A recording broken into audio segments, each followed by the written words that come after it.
Por cada general que desfilaba bajo un arco triunfal, había 1000 soldados anónimos cuyas cicatrices jamás serían celebradas. Eran hombres que volvían a casa sin una pierna, sin un ojo, o con una tormenta en la mente que nadie podía ver. Su mayor conflicto no fue contra los bárbaros en la frontera, sino contra la indiferencia de una Roma que glorificaba la fuerza, pero despreciaba la debilidad que ella misma había creado. Esta es la historia de esos hombres, los pilares rotos sobre los que se edificó un imperio. Es el relato de una deuda que Roma contrajo con cada uno de ellos y que jamás pagó del todo, porque la verdadera guerra, para ellos, no empezaba con el sonido de las trompetas, sino en el silencio aplastante que venía después. La batalla era un infierno de sonido y furia, un caos donde el individuo se disolvía en la maquinaria de la legión. El aire era espeso, una mezcla metálica de sudor, sangre y el olor agrio del miedo. Para un legionario como Cayo, un veterano de la campaña en Germania, cada instante era una danza con la muerte. No había distancia segura, no había respiro. La guerra romana era un abrazo íntimo con el enemigo. Su gladius, una extensión de su brazo, era un arma brutalmente eficiente, corta y letal, diseñada no para el duelo elegante, sino para matar en la proximidad asfixiante de la línea de escudos. Lo había hundido en la carne enemiga tantas veces que el movimiento era puro instinto, un empuje rápido entre las costillas, un giro de muñeca para desgarrar los órganos, una extracción veloz para buscar al siguiente. Era una carnicería silenciosa, repetitiva y terriblemente personal. Pero ese día, en el bosque oscuro de Teutoburgo, la suerte de Cayo se agotó. No fue una espada limpia lo que lo alcanzó, sino el hacha de un germano, un gigante barbudo cuyo grito parecía rasgar el cielo. El golpe no fue preciso.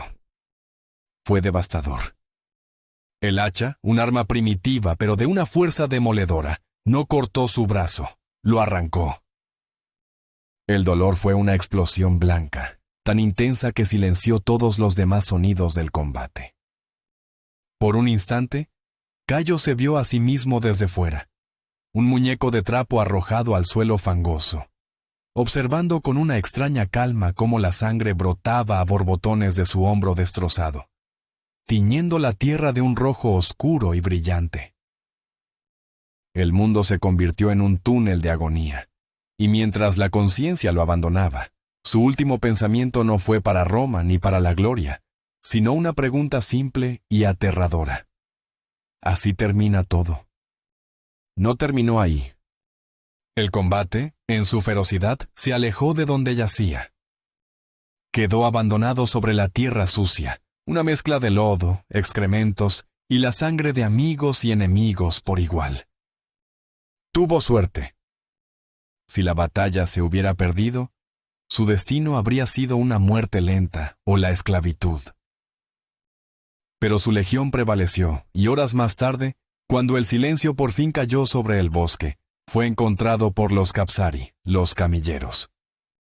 Lo arrastraron sin delicadeza, lo arrojaron sobre una camilla improvisada con 2 lanzas y una capa, y comenzaron el tortuoso viaje de regreso al campamento. Cada sacudida de la camilla era una nueva ola de fuego en su hombro, un tormento que le hacía desear la inconsciencia de nuevo. La logística romana, famosa por su eficiencia en mover ejércitos y suministros, no estaba diseñada para la compasión. La prioridad era despejar el campo y mantener la legión operativa, no mitigar el dolor de los despojos humanos que dejaba a su paso. El destino de Cayo era ahora el Valetudinarium, el hospital militar del campamento permanente. Más que un santuario de curación, era una fábrica de reparaciones humanas, un lugar pragmático y aterrador, donde se decidía quién era salvable y quién no. El aire dentro de las barracas de madera estaba viciado, una mezcla del olor dulzón de la carne podrida, el aroma penetrante del vinagre usado como antiséptico, y el hedor de las fiebres y la disentería. Estaba dividido en áreas, una para las heridas abiertas recién llegadas, otra para los febriles, y una sección al final para los convalecientes, los pocos afortunados que habían sobrevivido a lo peor. Cayo fue depositado en un lecho de madera vasto en la primera sección, rodeado de los gemidos y susurros de otros hombres rotos. Allí conoció al médicus, un hombre llamado Decio. No era un curandero de suaves palabras, sino un cirujano de emergencia forjado en innumerables campañas. Sus manos estaban manchadas de sangre seca y su mirada era fría, evaluadora. No veía a un héroe, veía una herida. ¿Un hacha germana?, preguntó, su voz desprovista de emoción mientras examinaba el muñón destrozado de Cayo. Son las peores. Nunca cortan limpiamente. La descripción, según las enseñanzas de Celso, era un caso de manual. Fracturas múltiples en el hueso, tendones y músculos desgarrados, y un riesgo altísimo de que la putrefacción se extendiera. La decisión de Decio fue rápida y brutalmente pragmática. Hay que limpiar y cauterizar. Si no, la gangrena te consumirá antes de 3 días. La anestesia fue un cuenco de vino agrio que Cayo bebió de un solo trago, apenas suficiente para nublar sus sentidos. 2 fornidos ayudantes lo sujetaron con fuerza contra el lecho de madera. El verdadero procedimiento comenzó. Decio usó forceps rudimentarios para extraer las astillas de hueso y los trozos de tela sucia incrustados en la carne. El dolor era tan agudo que Cayo mordió un trozo de cuero hasta hacerlo sangrar, pero no gritó. El orgullo de un legionario era lo último que le quedaba. Luego vino el fuego. Un ayudante sacó una barra de hierro de un brasero, su punta brillando con un naranja intenso. Cayo cerró los ojos, pero no pudo escapar del olor a su propia carne quemándose cuando el hierro candente fue presionado contra su herida abierta. Un siseo horrible llenó el aire, y el humo acre le hizo toser. El dolor superó todo lo imaginable, una agonía pura y blanca que lo arrancó de la realidad. Esta vez gritó. Un grito largo y desgarrado que se unió al coro de sufrimiento que era la banda sonora perpetua del valetudinarium. Los gritos, decían los reclutas, se oían en todo el campamento, un recordatorio constante del precio de la guerra. Decio no se inmutó. Era el carnicero necesario, el hombre que tomaba las decisiones terribles. ¿Quién podía ser salvado? ¿Quién debía perder un brazo o una pierna? ¿Quién, simplemente, no vería el amanecer? No era un sanador en el sentido moderno, era un gestor de la supervivencia en el borde mismo de la muerte. Cayo sobrevivió a la cauterización, pero una nueva guerra, más silenciosa y solitaria, acababa de comenzar. La batalla ya no era contra los germanos, sino contra un enemigo invisible y mucho más letal, la infección. En un mundo sin conocimiento de gérmenes o bacterias, cada herida abierta era una invitación a la muerte. Los paños que usaban para limpiar las heridas estaban sucios, los instrumentos de cobre y hierro se reutilizaban tras un enjuague superficial, y el propio aire del hospital estaba cargado de microorganismos mortales. Los días siguientes fueron un delirio de fiebre y dolor. Su cuerpo ardía, temblaba con escalofríos incontrolables, y su mente vagaba por paisajes de pesadilla. Veía los rostros de los hombres que había matado, oía los gritos de sus compañeros caídos. Decio y sus ayudantes aplicaban compresas de hierbas, brebajes basados en los textos de Dioscórides, saúco para la inflamación, ajo como un purificador natural. A veces parecían funcionar, aliviando la fiebre por unas horas. Otras veces eran inútiles contra la invasión silenciosa que ocurría dentro de su cuerpo. La mayor amenaza era la gangrena, la putrefacción de la carne viva. Cayo observaba con terror cómo otros soldados sucumbían a ella. Veía cómo sus heridas se ennegrecían, cómo el hedor inconfundible de la muerte anunciaba el final mucho antes de que el corazón se detuviera. Para esos hombres, la única solución que conocían los médicos romanos, como había escrito el gran Galeno, era la amputación total del miembro. Y Cayo vio amputaciones. Vio a hombres fuertes, centuriones y legionarios condecorados ser sujetados a una mesa mientras una sierra de bronce les cortaba el hueso. El sonido, un crujido húmedo y áspero, se grabó en su memoria para siempre. La mayoría no sobrevivía a la operación, o si lo hacían, morían días después por septicemia, una infección generalizada que el procedimiento, sin la higiene adecuada, solo aceleraba. Cayo tuvo una suerte casi milagrosa. Su constitución robusta y quizás la brutal eficacia de la cauterización inicial lograron contener la infección. La fiebre remitió lentamente, y el dolor agudo se transformó en un dolor sordo y constante que se convertiría en su compañero de por vida. Escapó de las manos de Decio y de la sombra de la gangrena. Había sobrevivido a la espada y al fuego. Pero mientras su cuerpo comenzaba a cicatrizar, se dio cuenta de que algo más profundo se había roto, algo para lo que los Medici no tenían cura ni nombre. La guerra invisible había comenzado. Cayo regresó a la vida del campamento, pero ya no era el mismo hombre. Otros soldados, aquellos que habían regresado sin un rasguño, también mostraban las mismas cicatrices en el alma. Hombres que se despertaban por la noche gritando, ahogados en su propio sudor. Hombres que tenían estallidos de ira incontrolable por asuntos triviales.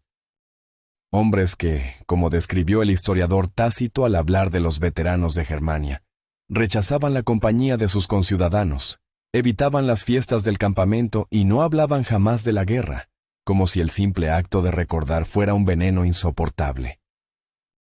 Lo que hoy llamamos trastorno de estrés postraumático, en Roma no tenía diagnóstico, y peor aún, no tenía compasión. La cultura romana, obsesionada con la virtus, el coraje, la disciplina, la resistencia estoica, no entendía estas secuelas. Lo llamaba debilidad, falta de hombría. Un buen romano, decían los senadores y los filósofos desde la comodidad de sus villas, lo soportaba todo con dignidad. Sentir demasiado era sospechoso, sufrir en silencio era la norma. Cayo se encontró atrapado en esa jaula. Por fuera, era un veterano respetado por su herida. Por dentro era un caos de miedo y rabia. Se aisló, incapaz de reconectarse con sus compañeros, que ahora lo veían como una sombra, un recordatorio de lo que podía pasarles. Estaba vivo, pero una parte esencial de él había muerto en el barro de Teutoburgo. Roma sabía cómo fabricar soldados, cómo romper ejércitos, pero no sabía o no quería saber cómo acoger a los que volvían rotos por dentro. El dolor que no sangraba era, para el imperio, invisible. El pragmatismo del ejército romano, sin embargo, a veces ofrecía una salida. Un hombre que ya no podía empuñar una espada todavía podía ser útil si su mente funcionaba y su mano sana podía escribir. Bajo el gobierno de un emperador organizado como Trajano, el sistema era eficiente en la reutilización de sus recursos humanos. Cayo, que sabía leer y escribir, fue reasignado. Se convirtió en un escriba en la oficina del legado. Su nueva batalla se libraba con tinta y papiro, registrando inventarios de grano, la contabilidad de los sueldos de los legionarios y los informes de las patrullas. Fue un salvavidas. Le dio un propósito, una forma de mantener la dignidad dentro de la estructura que lo había formado y roto. Vio a otros compañeros heridos encontrar roles similares. Algunos, con experiencia pero con heridas menos graves, se convirtieron en instructores de los nuevos reclutas, transmitiendo su conocimiento práctico en el campo de entrenamiento. Otros fueron destinados como guardias en torres de vigilancia o depósitos, puestos donde la exigencia física era menor. Pero Cayo sabía que esto no era una garantía, sino una cuestión de suerte. Dependía del comandante local, de las necesidades del momento y de la buena voluntad de sus superiores. En tiempos de crisis o bajo un liderazgo menos competente, esos mismos hombres habrían sido descartados sin pensarlo 2 veces. Su trabajo como escriba le dio una visión privilegiada del destino de sus compañeros. Veía los registros de las bajas, las solicitudes de licenciamiento. Y allí aprendió la cruel burocracia que regía el final de la carrera de un soldado. La meta de todo legionario era la missio honesta, la baja honorable tras completar 20 o 25 años de servicio. Esta garantizaba una recompensa sustancial.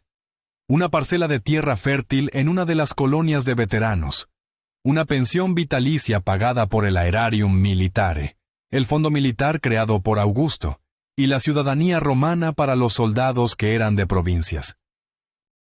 Era la promesa por la que todos luchaban, el sueño de una vejez tranquila como un respetado propietario y líder local.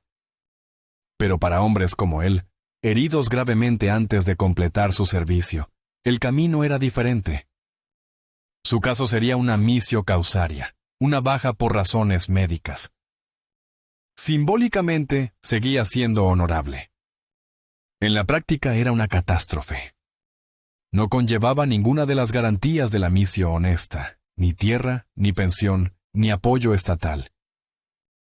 Significaba ser enviado de vuelta al mundo civil, mutilado y sin recursos, dependiendo enteramente de la caridad de una familia que quizás ya no existía, o de la compasión de algún antiguo oficial.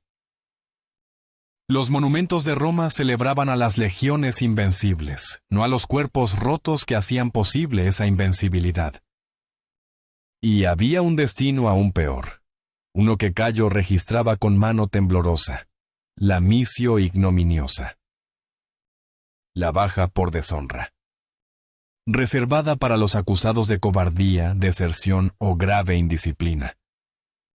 Era más que un despido, era una muerte social. El hombre perdía todos sus derechos. Su nombre era borrado de los registros y era marcado como un paria. En una sociedad obsesionada con el honor, era un destino peor que la muerte en el campo de batalla.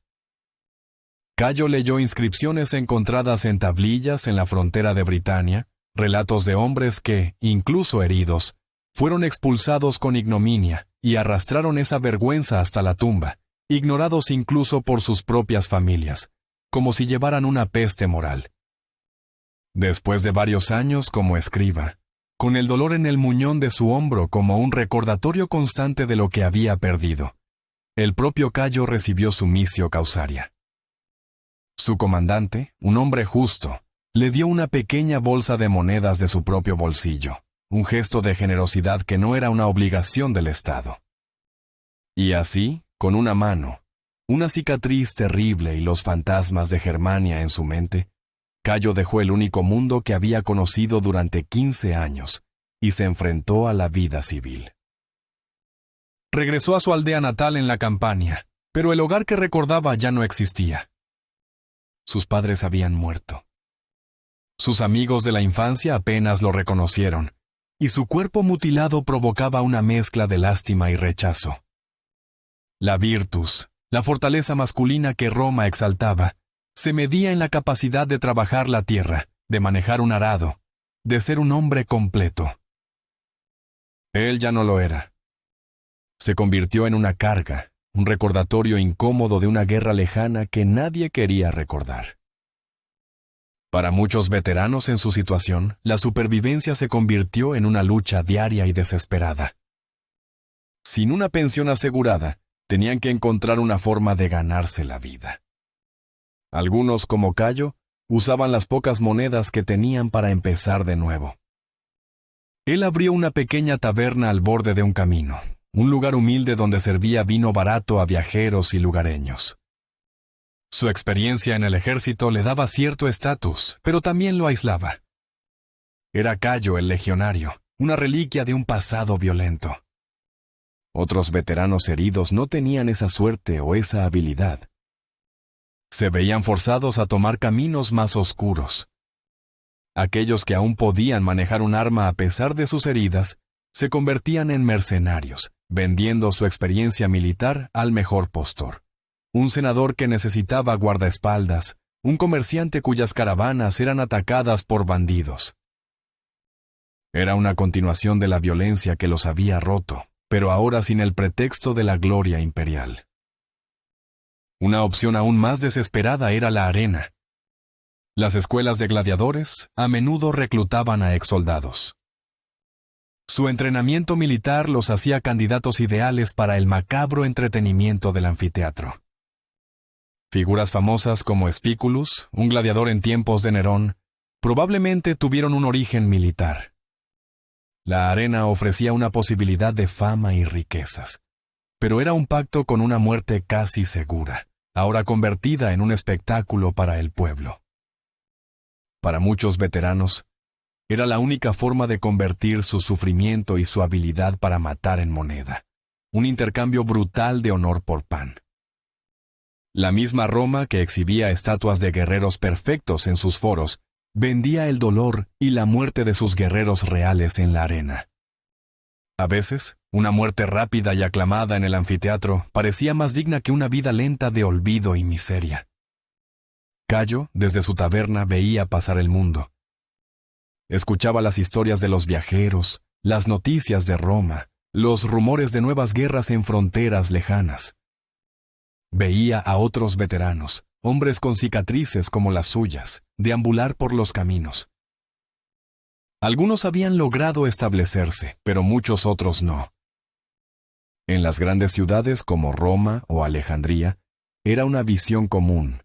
Antiguos legionarios, hombres que habían marchado con las águilas más poderosas del mundo, ahora sentados en el suelo, con miembros amputados y miradas vacías, pidiendo limosna.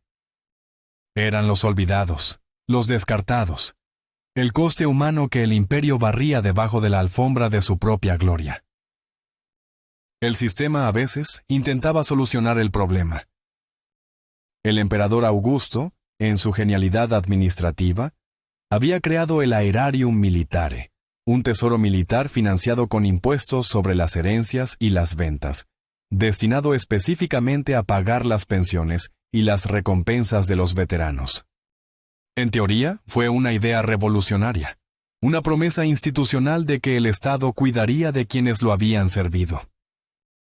Y por un tiempo, bajo emperadores eficientes como Vespasiano, el fondo funcionó y se reforzó. Pero su estabilidad dependía enteramente de la voluntad del emperador de turno. Bajo gobernantes corruptos o derrochadores como Nerón, el fondo era saqueado para financiar lujos palaciegos o proyectos grandiosos. En tiempos de crisis económica o de guerras civiles, los veteranos eran siempre los primeros en ser abandonados.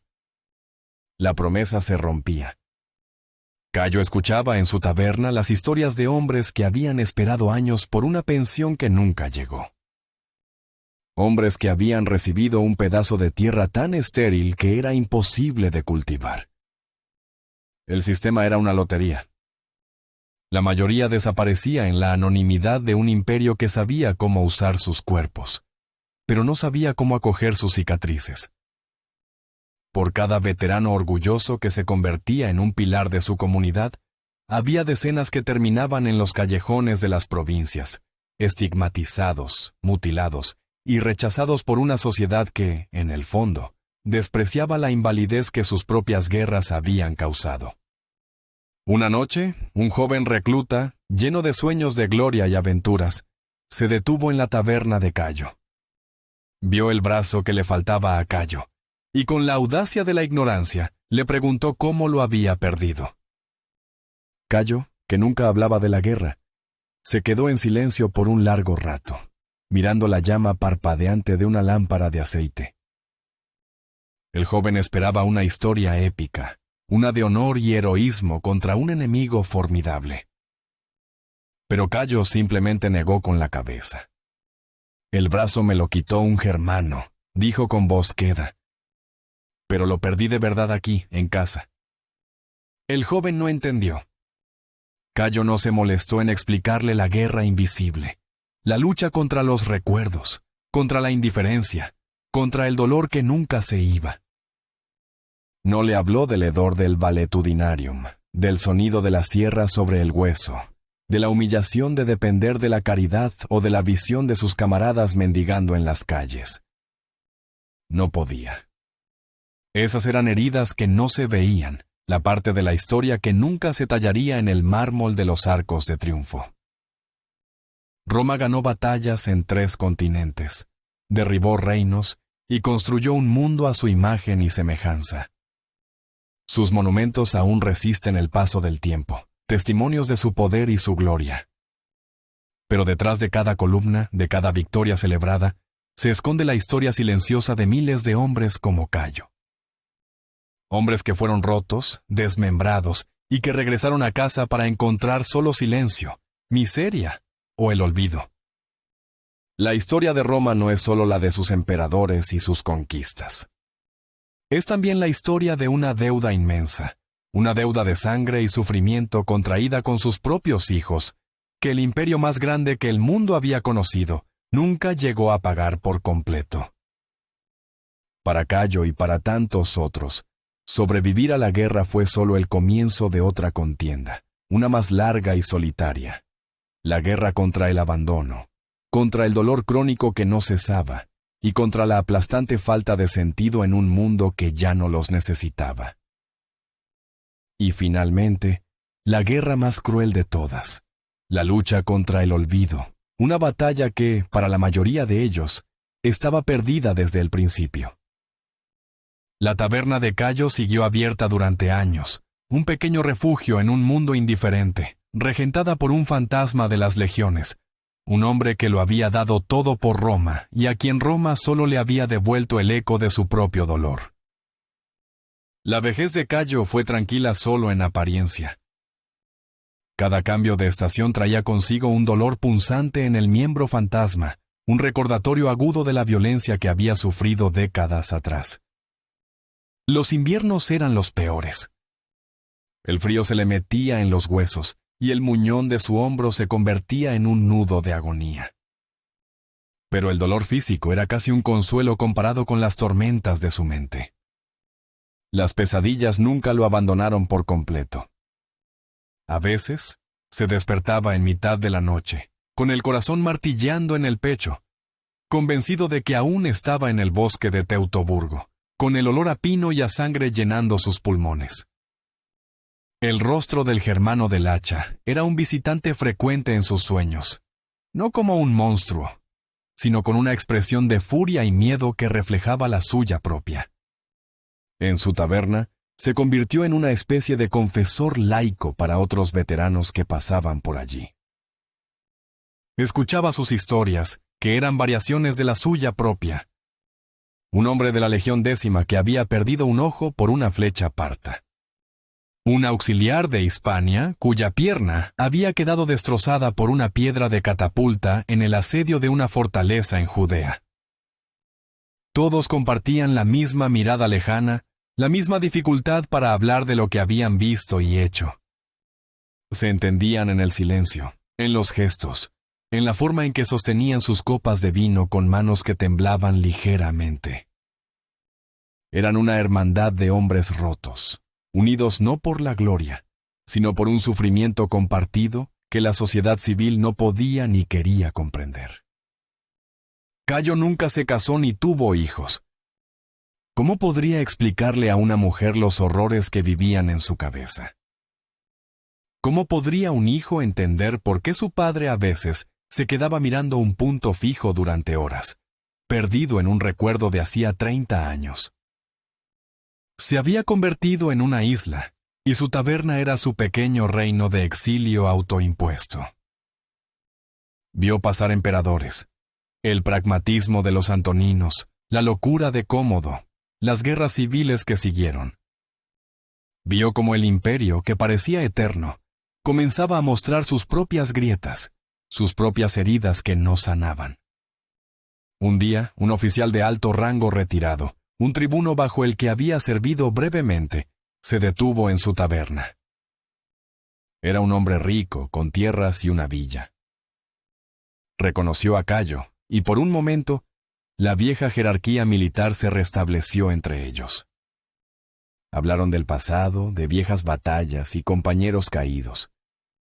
El tribuno, con una copa del mejor vino de Cayo en la mano, suspiró. «Hicimos grande a Roma, Cayo», dijo con una nostalgia teñida de orgullo. Cayo lo miró fijamente, y por primera vez en muchos años, dejó que una parte de su amargura saliera a la luz. «Roma ya era grande, Domine», replicó con una voz rasposa. «Nosotros solo pagamos el precio de su grandeza.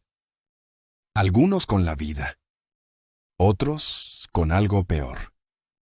El tribuno se quedó en silencio, incómodo. No había respuesta para eso. Terminó su vino, dejó unas cuantas monedas de plata sobre la mesa, más de las necesarias, y se fue.